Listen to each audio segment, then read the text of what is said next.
e no CTI pediátrico. Vou falar um pouco de distúrbio hidroeletrolítico. Como a Mari disse, é um assunto muito extenso e... Só um minutinho. Então, eu não vou me atentar muito bem a fundo em detalhes de fisiopatologia, eu vou tentar dar uma resumida e falar um pouco mais da parte prática, né, do que a gente vê no dia a dia, do que é a clínica, como é que a gente trata, e aí se surgir alguma dúvida aí no meio do caminho, vocês podem me interromper para a gente conversar, tá? Não tem problema nenhum. Vou falar um pouquinho só sobre fisiologia, juro que é 1 ou 2 slides só. Então, o nosso corpo é composto principalmente por líquido, né? Uma grande parte é líquido, nosso fluido corporal total. Vocês estão vendo? Se não estiver vendo, me avisa, tá? 1/3 desse fluido corporal total é em líquido extracelular e 2/3 é no líquido intracelular. Esse líquido extracelular e intracelular é separado por uma membrana celular, e ela vai fazer uma permeabilidade seletiva e sistema de transporte de substâncias, mantendo constante a composição do compartimento intracelular, tá?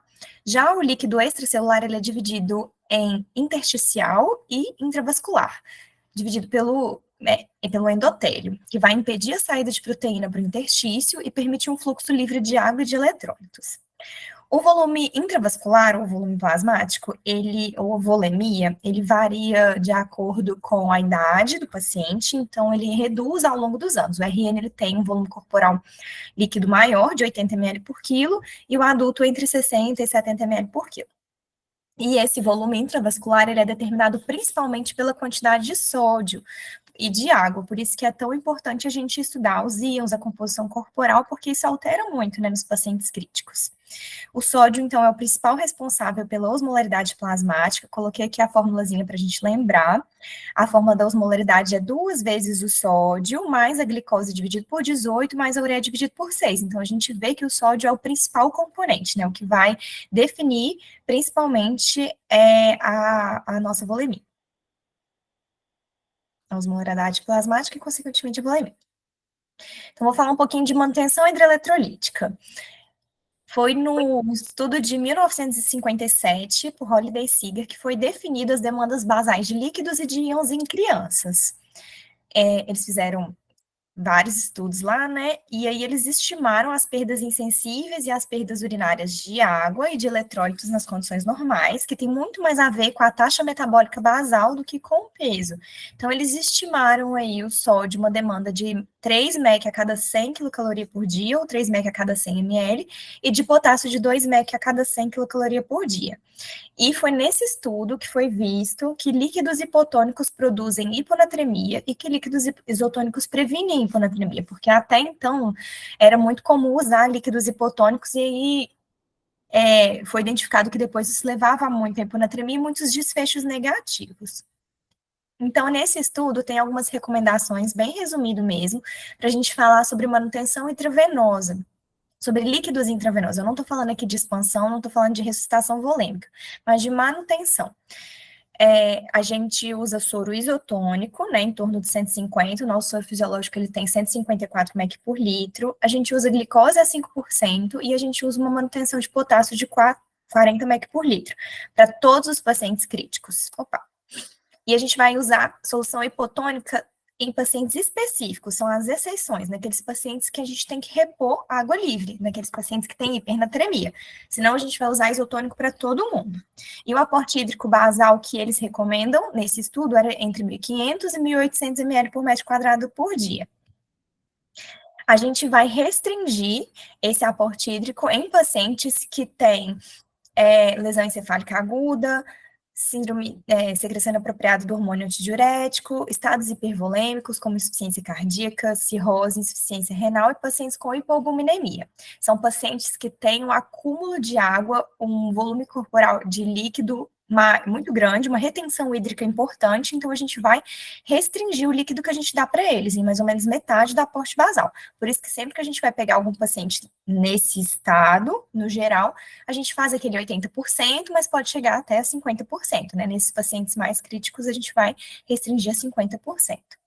E a gente vai considerar a reposição de outros íons quando há perdas. Então, a gente não precisa ficar colocando cálcio, magnésio, fósforo na hidratação de manutenção, só se tiver alguma perda, alteração nos exames, né? Algum paciente que esteja em jejum prolongado e que tenha um déficit desses íons. Se não, é esses aqui de cima, sódio, glicose e potássio.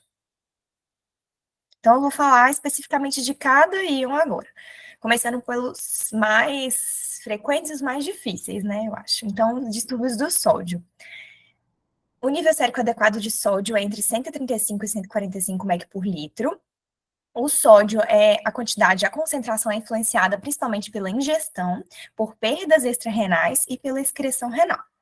E as causas estão muito mais relacionadas com a alteração do volume hídrico corporal do que a água livre, do que com a medida do sódio corporal total. Então, a gente vai ter alteração muito mais na quantidade de líquido do que na quantidade absoluta de sódio no sangue. Muitas vezes, a quantidade absoluta não vai mudar, né? A gente vai ter mais ou menos líquido. Então, primeiro da hipernatremia. Hipernatremia é um sódio sérico acima de 45 mg por litro, e a gente pode ter ou aumento no soluto, ou uma redução na água corporal. Então, como eu falei, menos água, menos líquido livre, a gente vai ter uma concentração maior de sódio. E aí, lembrando que nós temos mecanismos intrínsecos para prevenir hipernatremia. Então, estimular a sede é um deles, e a nossa habilidade em excretar uma urina mais concentrada, então, em reabsorver água quando a gente está com hipernatremia, para poder manter a concentração sérica dentro desse valor que eu falei lá em cima, que é o ideal. E aí, uma coisa a gente não vê muito nas crianças, mas é muito comum o idosinho, né, ficar com hipernatremia e ter uma dificuldade de falar que tá com sede, de pedir água, então que eles sempre falam para a gente incentivar a água, né? Nas crianças a gente não vê tanto isso. Eles, então, tem alguns problemas que vão inibir esses mecanismos intrínsecos. Então, para hipernatremia, a gente tem 3 cenários. Então, o primeiro deles, que é o que a gente pensa na hora, né? Sódio aumentado. Hipernatremia, eu tenho um sódio aumentado. Sim, eu posso ter um sódio aumentado. E aí, as causas vão ser ingesta de fórmulas alimentares com sobrecarga de sal, afogamento em água salgada ou administração de bicarbonato de sódio. Mas isso aqui não é o mais comum, tá? Um outro cenário, a gente pode ter um sódio normal e aí uma redução da água corporal líquida, da água corporal livre. Então, a gente vai ter uma concentração maior de sódio, né? E isso pode acontecer quando a gente tem aumento de perdas insensíveis, com queimaduras ou o diabetes insípidos, que eu vou falar um pouquinho mais depois. E eu posso ter um terceiro cenário, uma terceira situação em que eu vou ter um sódio reduzido, mas como assim? Eu não tenho hipernatremia? Sim, só que eu vou ter muito mais perda de água livre do que perda de sódio. Então, eu vou continuar tendo hipernatremia, uma concentração de sódio mais alta. Isso pode acontecer em vômitos, diarreia, diurese osmótica, uma ingesta hídrica inadequada, perdas gastrointestinais, medicamentos laxativos, ou até mesmo queimaduras. Então, eu tenho uma perda de sódio, mas eu tenho uma perda muito maior de água. Então, eu fico com hipernatremia, com a concentração de sódio mais alta. Alguns exames podem ajudar a gente um pouquinho a tentar identificar as causas, por exemplo, osmolaridade urinária, que ela pode estar elevada ou baixa. Se ela estiver baixa, a gente vai suspeitar de causas com perda de água livre, como, por exemplo, diabetes insípidos, que a gente vai ter uma urina pouco concentrada, né? E o sódio urinário, que se ele tiver reduzido, a gente vai pensar mais em desidratação, ou seja, o corpo está ali tentando reabsorver o sódio, tentando para reabsorver a água para manter a volemia, ou o sódio urinário pode estar aumentado, aí a gente vai pensar em excreção renal por excesso de sal. Então, qual que é a clínica da hipernatremia? Principalmente sinais neurológicos, que tem uma gama extensa, pode ser desde sintomas leves, sinais e sintomas leves, então confusão, sonolência, irritabilidade, fraqueza, febre, que é muito comum nos recém-nascidos, né? Às vezes eles dão febre por causa de desidratação de hipernatremia, eles não conseguem pedir água, né? Sede pode ser um sinal também de hipernatremia, mas pode chegar a ter sinais e sintomas muito graves, como convulsão, hemorragia subaracnoide e até coma. E quanto mais rápida for a instalação da hipernatremia, mais prováveis são os sintomas. Então, tem muito mais a ver com a rapidez da instalação do que efetivamente com o valor. Então, o tratamento vai depender se é uma hipernatremia aguda ou se é uma hipernatremia digamos, subaguda, né, que vai durar, que tá ali instalada há mais de 48 horas. E como é muito difícil a gente saber isso, a não ser que você tenha feito, assim, um exame no início do dia, estava normal, depois de tarde você fez um exame e estava com hipernatremia. Você vai saber que é aguda, né? E aí a gente vai pensar numa correção mais rápida. Mas na maioria das vezes você já vai pegar um exame alterado, a gente vai considerar, então, que é subaguda, porque a correção rápida na subaguda, ela pode resultar em edema cerebral e lesão neurológica grave. Então, a gente vai fazer uma reposição bem devagarinho, máxima de meio ml por hora ou 10 mEq por litro em 24 horas, tá? Mas antes disso, a gente vai pensar qual que é a causa da nossa hipernatremia para pensar no tratamento.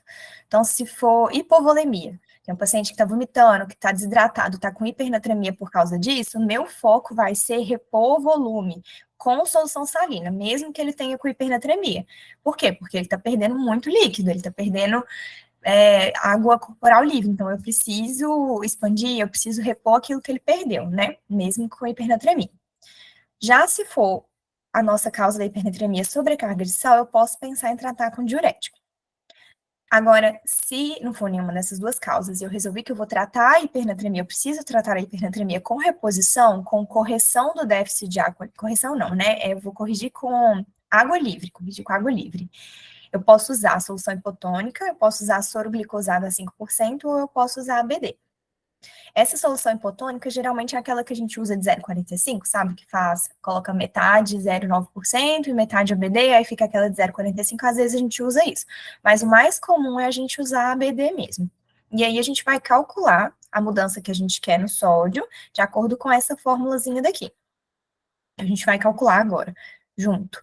E aí o recomendado é fazer um controle laboratorial frequente, aqui eu coloco de 2 a 4 horas, acaba que na prática a gente faz um pouco mais prolongado, né, vai depender da gravidade dos sintomas, mas sempre lembrando de fazer o exame, porque pode ser que eu tenha calculado um número e não necessariamente vai ser exatamente aquilo que o paciente vai alterar, né, porque ele está recebendo ali medicação, ele está fazendo diurese ou não, ele está tendo perdas insensíveis ou não, então eu tenho que olhar de perto para ver se aquilo que eu estou dando é realmente aquilo que eu tinha calculado ou não, se eu vou precisar de fazer algum ajuste, né?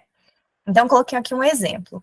Uma criança de 1 ano, 10 quilos, para facilitar, com sódio de 160 mEq por litro. Aí eu identifiquei, ela está com sintomas, eu vou ter que corrigir.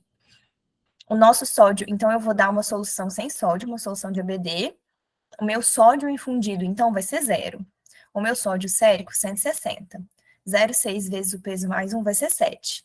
Então, sódio infundido menos sódio sérico sobre 0,6 vezes o peso mais 1 vai dar quanto? Alguém quer calcular e me falar? Tem alguém fazendo junto comigo? Vou contar uns 15 segundinhos aqui. Vou chamar alguém, hein? Tem residente aí, viu, Rai? Pode chamar. Vou achar que vocês não estão me ouvindo. Eu fiquei muda e fiquei sozinha aqui. Alguém?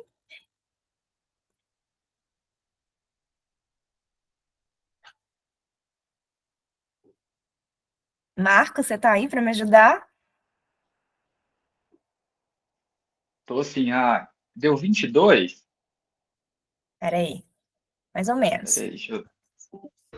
22 e Mesmo. 8. Isso mesmo, 22. Ótimo, É, obrigada. Então, o que nada. significa? Uma solução de 1 litro de ABD, eu vou ter uma mudança no sódio de 22 mEq, né? Só que lembra, a gente tem que fazer uma correção mais devagar, então eu preciso de 10 mEq só. Então, 1 litro de ABD vai dar 22 mEq. Para eu corrigir 10 mEq, eu preciso de quantos litros de ABD? Marcos, você termina aí para mim, que no próximo chama outra pessoa. 2 litros, né? 2 litros e 200 ml, né? Não, é regra de 3. Ó, 1 litro de ABD, 22 mEq. Então, para eu fazer 10 mEq, vai ser mais ou menos metade, né? Ah, não, metade, verdade. Então, 0,5, né? 500 ml. Mais ou menos isso aí. Isso mesmo. 0,454 litros, 454 ml para ser mais exato, mas é mais ou menos metade aí mesmo. Então, para eu corrigir 10 mEq por litro de sódio em 24 horas, eu preciso de uma solução de ABD de mais ou menos 500 ml. Então, para correr 24 horas, eu vou colocar infundir EV a 19 ml hora. Entenderam? Se alguém tiver alguma dúvida, pode perguntar. Isso aí a gente sempre esquece, tem que fazer na prática mesmo para lembrar. Essa apresentação eu uso muito de referência, né, para poder olhar mesmo, porque algumas coisas a gente não decora, então vira e mexe, eu estou abrindo aqui no meu celular para poder ver, se alguém quiser eu mando depois, tá? Vou continuar, então vou falar um pouquinho de diabetes insípido, que é uma das causas importantes de hipernatremia. A gente pode ter um diabetes insípido hereditário, mas a gente pode ter um diabetes insípido adquirido por um trauma, alguma neurocirurgia, alguma neoplasia, doença no sistema nervoso central, encefalopatia hipóxica, medicamentos, doença renal. A gente já viu lá no Odilon alguns pacientes com holoprosencefalia, né, que tem diabetes insípido. E aí a gente tem duas causas, né, de diabetes insípido. Ou a gente vai ter uma redução na liberação do hormônio antidiurético, ou a gente vai ter uma resistência do hormônio antidiurético no rim, que pode ser parcial ou completa. Então, o hormônio antidiurético, ele vai atuar no rim, fazendo com que a urina, fazendo com que a gente reabsorva antidiurético, né? Ele vai reabsorver a água. E vai causar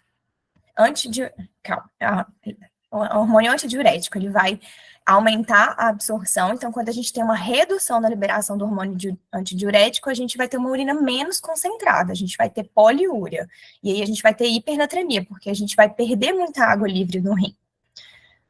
Uma osmolaridade urinária também vai estar mais reduzida. E aí o tratamento para o diabetes insípido, se for possível, é remover a causa de base, manter a euvolemia, porque o paciente está perdendo muita água livre, ele vai ficar desidratado, corrigir essa hipernatremia com essa reposição de água que a gente calculou e reduzir o débito urinário. Como é que a gente faz isso? Usando a desmopressina, principalmente, né? Que vocês já viram, DDAVP ou a vasopressina.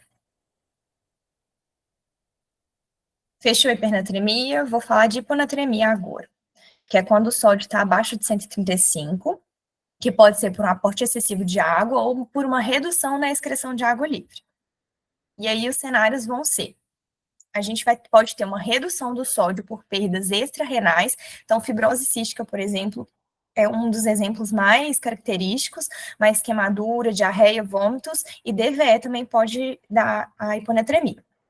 A gente pode ter uma redução do sódio por perdas renais, então a gente vai perder sódio pelo rim. Síndrome perdedora de sal é uma dos mais característicos, mas uso excessivo de diuréticos também pode dar. Então, vira e mexe, a gente tem lá a Mariana falando assim, tá com hiponatremia, tá usando furosemida demais aqui, né?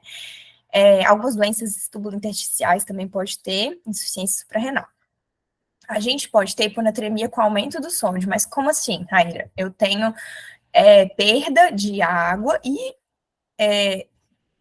na verdade, eu tenho excesso de água no corpo. Eu tenho doenças que acumulam sódio, mas como acumula sódio, acumula mais água ainda. Então, eu vou ter hiponatremia, como, por exemplo, na insuficiência cardíaca, ou na insuficiência renal grave, ou na cirrose. Então, acumula os dois, mas acumula muito mais água livre, né? Os pacientes ficam hipervolêmicos. E eu tenho hiponatremia com sódio normal, então eu tenho perda de água livre, eu tenho no CIAD, que eu vou falar um pouquinho, uso de solução hipotônica ou intoxicação hídrica, então eu tenho água demais no corpo, né? Então a concentração do sódio vai ser mais baixa.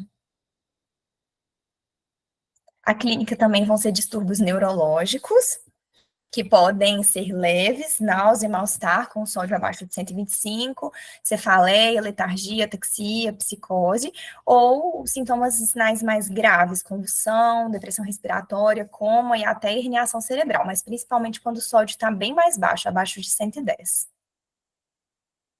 Então, como que a gente vai tratar esse paciente? Então, primeiro, se ele está edemaciado, se ele tem excesso de água livre no corpo, a gente vai focar em negativar balanço hídrico, em restringir sódio e em diuréticos.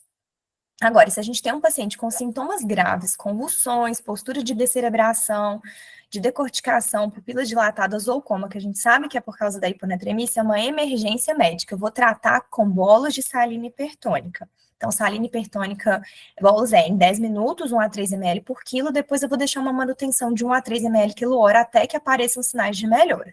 Então, lembrando, esses sintomas graves, hiponatremia, que causam encefalopatia, é uma emergência. Quando a gente não tem esses dois cenários, a gente vai repor, né, o sódio, a gente vai melhorar essa hiponatremia de uma forma muito mais lenta, porque se a gente fizer muito rápido também tem complicação. Nesse caso, pode dar síndrome de desmineralização osmótica ou uma mielinólise pontina. Então, a nossa taxa máxima de correção também é muito parecido com a correção da hipernatremia, 10 a 12 mEq por litro em 24 horas ou 18 em 48 horas. E a gente vai usar a mesma formulazinha, só que dessa vez o sódio infundido não vai ser zero, né? A gente vai fazer com salina hipertônica a 3%, que eu já vou contar para vocês, que tem 513 mEq por litro. Então, vamos lá no nosso exemplo de novo, mesma coisa, 1 ano, 10 quilos, mas dessa vez nossa criança está com 120 mEq por litro. Então, eu vou repor esse sódio com salina a 3%, uma solução hipertônica. 513 vai ser o meu sódio infundido, 120 vai ser o meu sódio sérico, aqui embaixo 7 de novo. Quanto que vai ser, então, a minha mudança do sódio sérico com 1 litro da minha solução de salina hipertônica? Alguém já fez?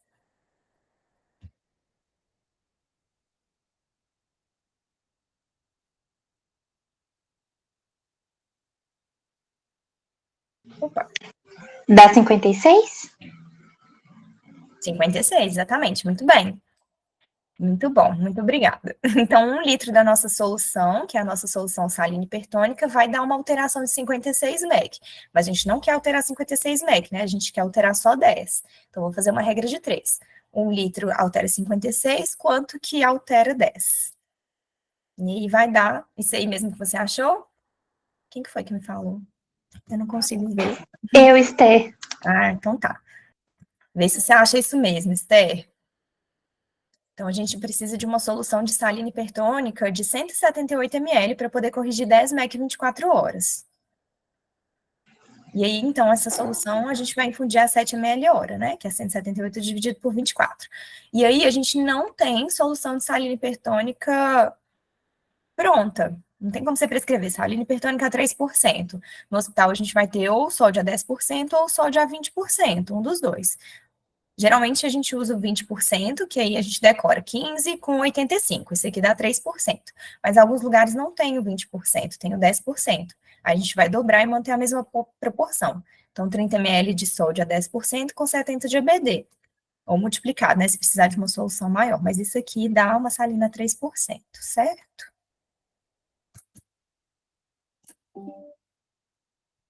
Saiu da minha tela cheia.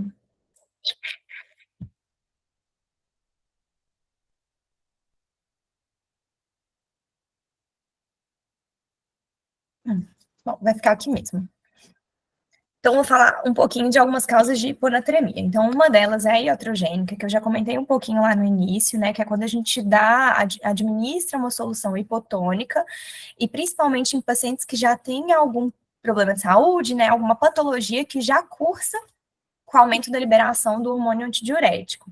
Então, esse paciente, ele já tem tendência a ter hiponatremia, ele já tem alguma patologia, ou então até mesmo só pelo fato de estar internado, olha só pelo fato de ter dor, de fazer alguma cirurgia, de passar por algum procedimento invasivo, de ter algum estresse, alguma infecção, ele vai ter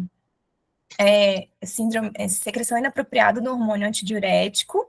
Então, inapropriada significa produzir muito hormônio antidiurético, e aí, o antidiurético é fazer menos xixi, ou seja, reabsorver mais água, né? Então, ele reabsorve muita água livre, e aí isso vai levar à hiponatremia.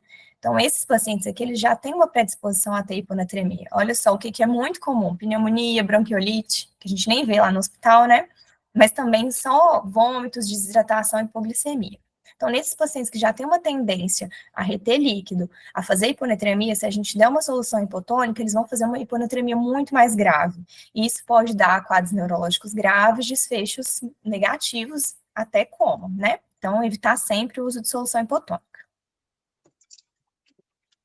Então, como eu já falei aqui um pouquinho, secreção inapropriada do hormônio antidiurético, aumento na liberação não fisiológica do hormônio antidiurético, levando à retenção hídrica, a gente vai ter hiponatremia, osmolaridade sérica baixa, osmolaridade urinária elevada, sódio urinário maior do que 40. E como que a gente trata, né? Isso aí, a gente vai fazer restrição hídrica, a gente vai focar em balanço hídrico negativo, a gente pode utilizar de diuréticos de alça, e em pacientes sintomáticos, a gente vai repor o sódio se ele estiver muito baixo, né? Fazer com solução hipertônica. Então, só um adendo que, como eu falei ali em cima, pneumonia, bronquiolite, muitas vezes os pacientes, principalmente os que ficam internados mais tempo, eles têm essa secreção inapropriada do hormônio antidiurético, elas vão reter água, elas vão diminuir o xixi, e aí a gente acompanha lá a diurese, um dia veio com uma diurese mais baixa, elas não precisam, não é de volume, né? Elas precisam de restrição hídrica, de negativar balanço hídrico, porque elas podem evoluir com hiponatremia, né? O que está acontecendo ali é que elas estão retendo muito líquido. Elas não precisam de mais volume, elas precisam de tirar aquele volume do corpo. Na maioria das vezes, né? Agora, a síndrome perdedora de sal, diferentemente do SIAD, também vai causar hiponatremia, também vai ter osmolaridade urinária elevada e um sódio urinário maior do que 40, mas o que é diferente do SIAD é que ele cursa com hipovolemia. Então, além de perder muito sal na urina, o paciente também vai perder muito líquido, ele pode evoluir com hipoperfusão, com choque hipovolêmico, com vasoespasmo cerebral. É uma condição que está associada a algumas patologias do sistema nervoso central, como, por exemplo, trauma, hemorragia subaracnoide, que pode ser muito tardia depois desses insultos, até 10 dias depois de um procedimento ou de um evento neurológico. E aí o tratamento é restaurar a volemia, né? Porque o paciente, ele perde muito líquido, ele fica desidratado, hipovolêmico chocado, a gente tem que repor aquele volume para poder tratar. E isso não é de todo muito incomum. Tem uma conhecida minha que, colega de profissão, inclusive, que ela teve um TCE, ficou internada, foi para casa, ficou super bem. Quando ela já estava em casa, ela teve crise convulsiva por causa de hiponatremia, por causa de síndrome perdedora de sal. Então, a gente tem que ficar muito atento. E a desmelinização osmótica que eu falei é quando a gente faz uma correção muito rápida, né, nos pacientes com hiponatremia, porque esses pacientes, quando a hiponatremia já está instalada há mais tempo, eles têm uma adaptação cerebral, então a gente vai bagunçar aquilo tudo ali, eles podem ter essa alteração, até vários dias depois da gente fazer a correção rápida, e é uma condição irreversível, infelizmente. Então, por isso que tem que evitar o máximo possível. Ele pode evoluir com sintomas neurológicos, paresia, alteração do sensório, e o tratamento vai ser suporte. Depois que se instala a desminimização osmótica, a gente não tem como reverter. Então, é prevenir mesmo. Sódio fechou. Alguém quer perguntar alguma coisa? Eu vou passar para potássio.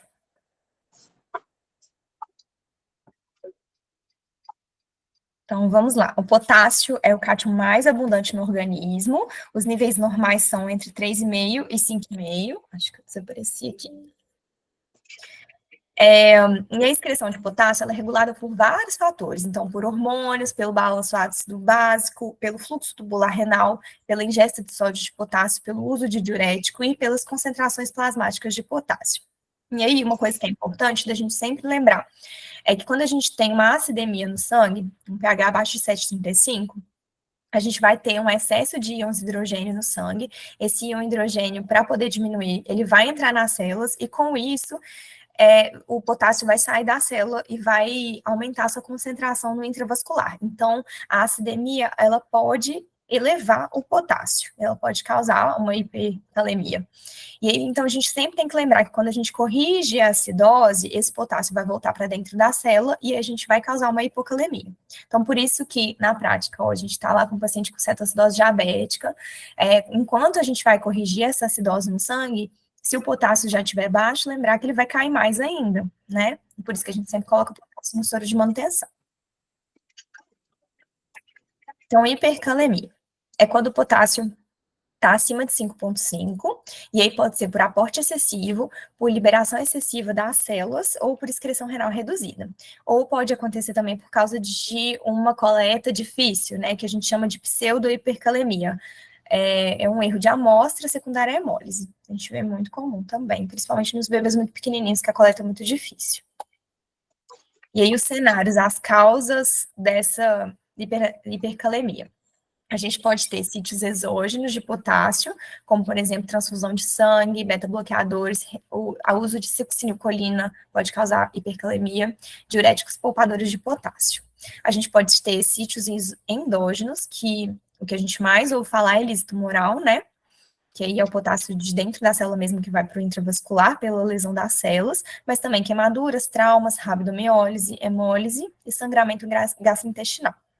A gente pode ter troca celular, como eu acabei de explicar um pouquinho, né? Quando a gente tem acidose metabólica, e a gente pode ter uma redução da excreção renal, levando à hipercalemia, por insuficiência renal, por hipovolemia, por alguma tubulopatia, deficiência de mineral corticoide. Aí, a clínica do potássio, diferente do sódio, então, sódio a gente vai lembrar de alteração neurológica. O potássio a gente vai pensar em distúrbio neuromuscular. Então, parestesia, fraqueza, paralisia e distúrbios de condução.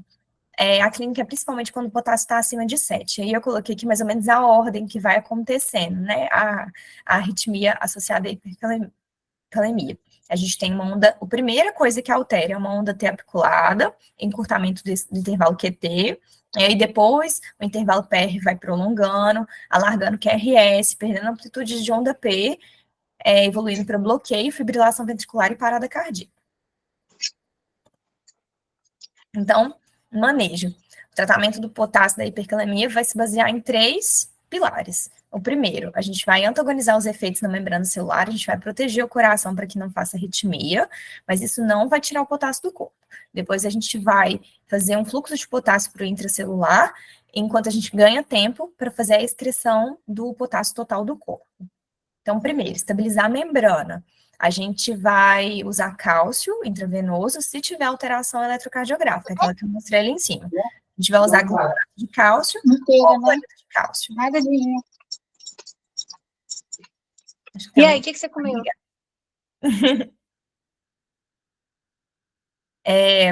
Se for gluconato de cálcio 1 ml por quilo, cloreto de cálcio 0,2 ml por quilo em 3 minutos. Pode repetir a cada 5 minutos. Lembrando que cálcio sempre de preferência no acesso central, porque pode causar necrose em acesso periférico.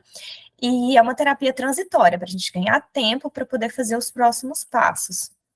O passo número 2, deslocar potássio para dentro da célula. A gente tem 3 opções. Uma solução de glicoinsulina, a gente vai usar a glicose a 25%, meio a 1 grama por quilo, né? Com insulina regular 0,1 por quilo, máximo de 10 unidades, e vai colocar para ser administrado em 30 minutos. Completar com ABD, ou, enfim,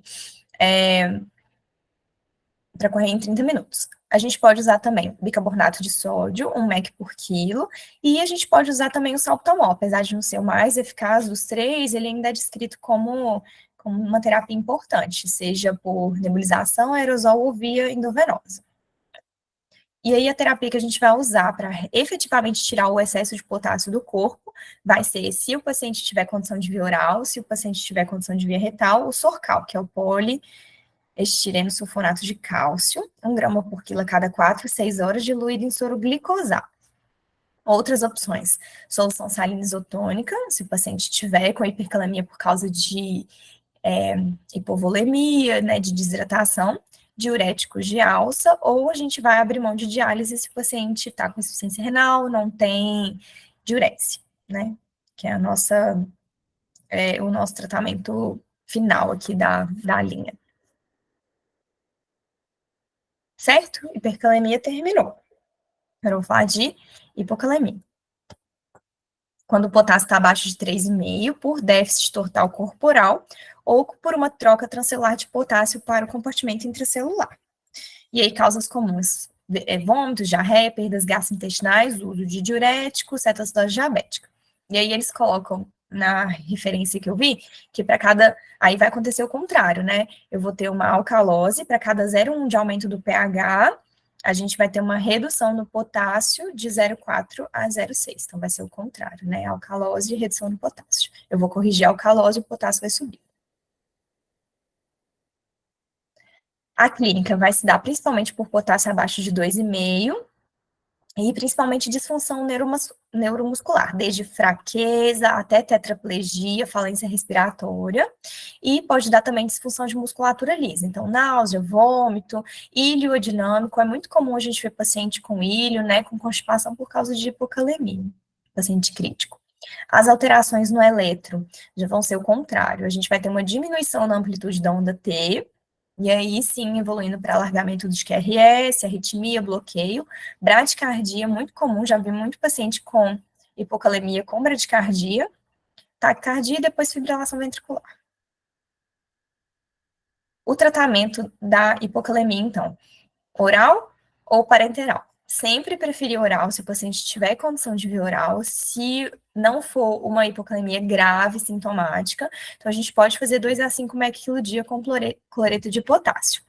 Se a gente optar por parenteral, vai ser cloreto ou fosfato de potássio. E se o paciente tiver sintomas graves, a gente vai fazer aquela famosa reposição rápida, que é 0,25 a 1 mEq/kg por 4 a 8 horas. Então, eu costumo decorar assim, 0,4 mEq/kg em 4 horas. 4 com 4 fica mais fácil, né? Mas lembrando que essa reposição rápida, ela vai ser feita só nos pacientes com sintomas graves. Então, normalmente, naqueles que o potássio está abaixo de 2,5. Se o potássio estiver acima de 2,5, a gente vai preferir fazer uma reposição em 24 horas ou uma reposição oral, se for possível, tá? Nos pacientes cardiopatas, recomenda que o nível do potássio seja mais alto, de 4, para diminuir o risco de arritmia. Lembrar da concentração do potássio. Se for em veia periférica, menor do que 80, se for em veia central, 160 a 200.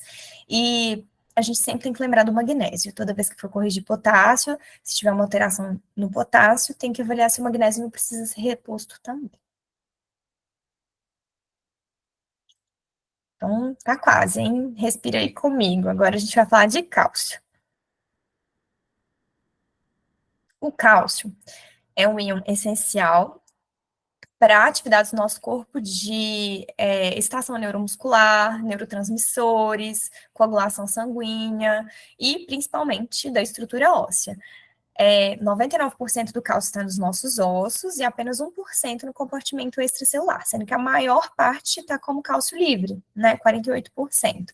E 40% está ligado a alguma proteína plasmática, principalmente a albumina. Por isso que a gente prefere fazer reposição, avaliar cálcio iônico, porque muitas vezes nosso paciente vai ter uma alteração de albumina, nosso paciente crítico, né, e aí esses 40% aqui vai estar relacionado com a quantidade de albumina no sangue ou não. E aí, a fisiopatologia do cálcio, ela é muito complexa, né? Quem tiver aí de endocrinologia vai saber muito melhor do que eu, mas, resumindo, o nosso corpo, ele tem alguns mecanismos para poder deixar essa concentração sempre mais ou menos igual. Então, se o nosso corpo vê que a gente tem uma baixa concentração de cálcio, a gente vai aumentar a secreção de paratormônio, aumentar o nível sérico de cálcio, como? Mobilizando cálcio do osso, aumentando a reabsorção no rim ou aumentando a absorção no intestino através da vitamina D. Já ao contrário, se a gente tem níveis de cálcio muito elevados, a gente vai produzir calcitonina, que vai promover o movimento do cálcio do sangue para o sistema esquelético. Então, isso está acontecendo ali o tempo todo para a gente tentar manter o cálcio total de 8 a 11 ou ionizado de 4 a 5 miligramas por decilitro. Então, hipercalemia. Quando a gente tem um cálcio acima de 11, é um cálcio total, né, que aqui eu coloquei o valor de referência, mas, inclusive, o iônico, alguns hospitais têm valores de referência um pouco diferentes. Alguns têm entre 1 e 1,5, se não me engano. Aí tem que olhar direitinho. Mas esse aqui na referência que eu peguei falava do total. Que a gente pode ter ou por um aumento na absorção do trato gastrointestinal, ou por uma reabsorção óssea acelerada, ou por uma redução na excreção renal do cálcio. E aí algumas causas, exposição excessiva à vitamina D, e isso está sendo cada vez mais comum, muitas pessoas fazendo automedicação, né, com vitamina D, e aí levando a uma hipercalemia, até com insuficiência renal, mas alguns medicamentos como diurético, tiazido, lítio, doenças paraneoplásicas podem causar aumento de cálcio também. E aí a clínica vai depender do valor do cálcio. Se for abaixo de 12, provavelmente leve, vai dar sintomas inespecíficos, fadiga, constipação, ou pode estar assintomático. Entre 12 e 14 já vai dar sintomas moderados, Então, desidratação, náuseas, vômitos, alteração de sensório, fraqueza muscular e até insuficiência renal. Acima de 14, a gente vai ter sintomas graves já, convulsões, coma e arritmias. Então, como que a gente vai manejar? Bem parecido com os outros íons. Se a gente tiver hipovolemia, a gente tem que repor com solução salina, né? Manter a volemia adequada do corpo. Se a gente tem alteração no cálcio com uma volemia adequada e uma função renal adequada, a gente vai focar em hiperidratar esse paciente e utilizar diuréticos de alça. Agora, se for um paciente que tem hipercalemia com uma insuficiência renal já instalada, aí são outros tratamentos mais específicos, calcitonina, bifosfonado ou até mesmo diálise. Hipocalcemia, quando o cálcio está abaixo de 8,5, mas os sintomas principalmente abaixo de 7. É o distúrbio hidroeletrolítico mais comum na terapia intensiva. E aí a gente tem diversas causas: trauma, insuficiência renal, sepse, infusões de complexos com citrato, albumina, fosfato, falta de vitamina D, hipomagnesemia, hipoparatireoidismo. Então, causas bem diversas. A clínica também pode ser leve ou grave, desde parestesia em mãos e pés, cãibras, até convulsões, tetania, instabilidade neuromuscular, bradicardia, hipotensão e arritmias. A gente tem a possibilidade, alguns pacientes, de terem a hipocalcemia crônica, que pode dar sintomas até neuropsiquiátricos.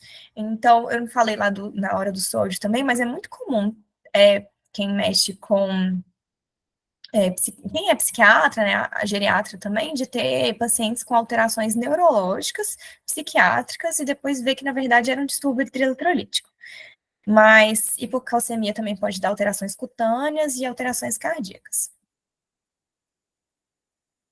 E o manejo, igual a gente já conversou aquela hora, preferir oral, se possível, e utilizar parenteral em pacientes que não têm via oral ou que têm o distúrbio mais grave. Então, se for um paciente renal crônico assintomático, vou dar cálcio oral com vitamina D e corrigir o magnésio. E se for parenteral, aí vai depender da causa. Se for um distúrbio cardíaco, eu posso fazer um bolus de 3 a 5 minutos. Se for tetania, é uma dose, assim, cavalar, eu nunca fiz. Mas você vai ver na literatura uma dose muito alta de cálcio, para fazer também rapidamente, 5 a 10 minutos. Nossa, acabou. Falta 2 mais rapidinhos agora, né? Que são menos comuns, menos difíceis, eu acho. A gente vê menos.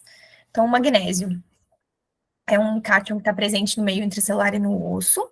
Também tem função de vários processos no nosso corpo, de síntese proteica, de controle neuromuscular, de tônus cardiovascular, de processos metabólicos. A nossa necessidade diária é mais ou menos 0,3 mEq dia, e a nossa concentração sérica normal de 1,5 a 2,5.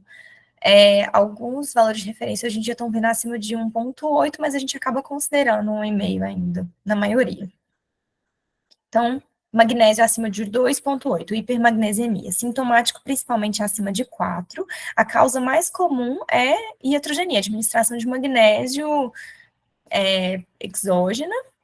Já aconteceu a gente ver um paciente assim com magnésio muito alto, e aí você vai tentar descobrir um magnésio que está lá sendo reposto há muito tempo e ninguém viu.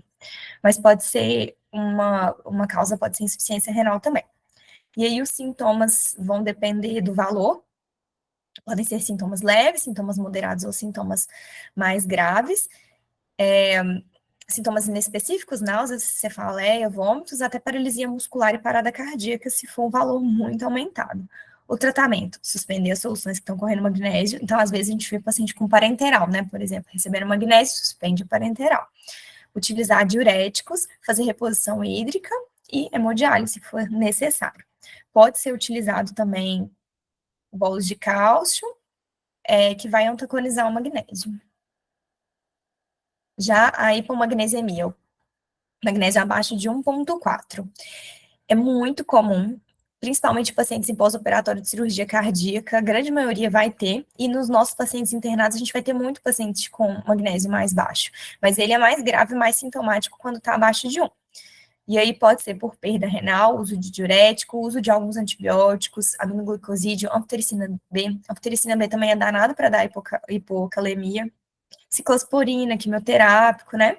Ou perdas gastrointestinais, então uma diarreia crônica, uma má absorção, uso crônico de omeprazol pode dar magnésio baixo. Os sintomas: fraqueza, sintomas leves, até convulsões e arritmias. A gente vai tratar com sulfato de magnésio 50%, que tem 4 mEq por ml. Nos pacientes graves, a gente vai fazer uma reposição venosa mais rápida, né, 0,2 a 0,4 a cada 4 a 6 horas. Nos quadros mais leves, a gente pode fazer a manutenção em 24 horas, de 0,3 a 0,5 ou até mesmo magnésio oral. E nos cardiopatas, igual o potássio, é sugerido níveis mais altos, para que eles não tenham arritmia, né? O último, gente, fósforo.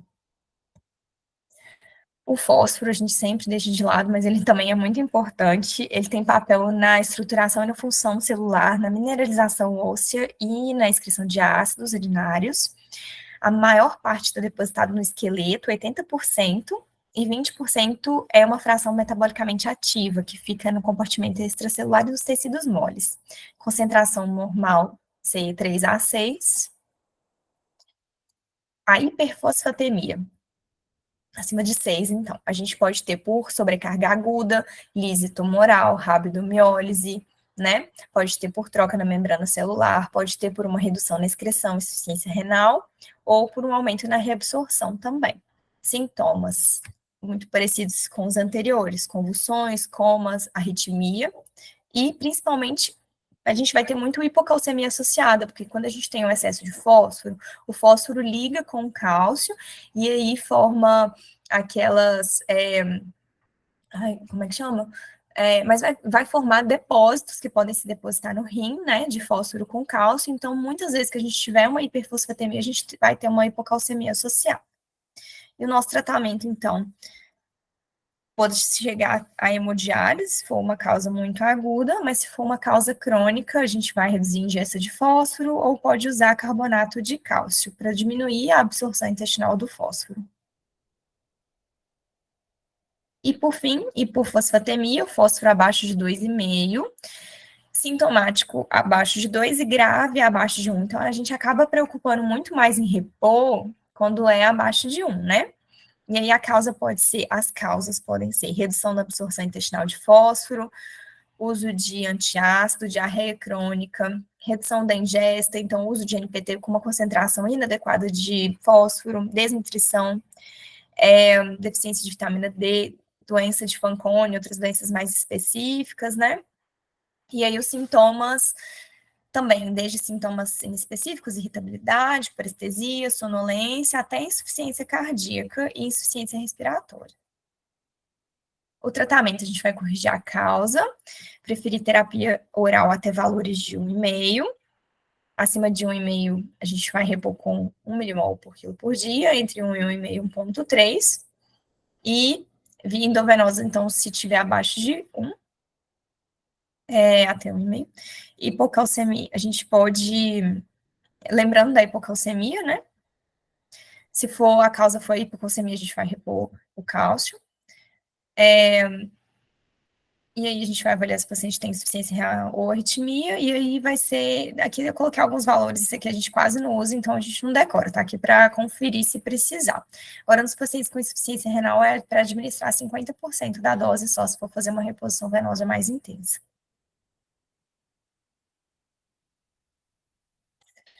Eu usei de referência 2 livros que, assim, são mais básicos, né? Um de terapia, um de urgências e emergências em pediatria do HC e um de medicina intensiva do PIVA. São livros um pouco mais antigos, talvez, mas eu acredito que esse assunto é um assunto que não vai ter muita novidade, muita coisa diferente. Então, a gente tem que estudar para saber o resto da vida e acho que todo mundo tem que saber um pouquinho disso, né? Não é uma coisa que vai mudar tanto e a gente sempre vai precisar utilizar, seja na urgência, seja na internação, e principalmente com os pacientes críticos. Obrigadinha. Oi, Rai. Maravilhosa a sua aula. Tô aqui em 2 telas que tá. Vou parar a gravação para a gente começar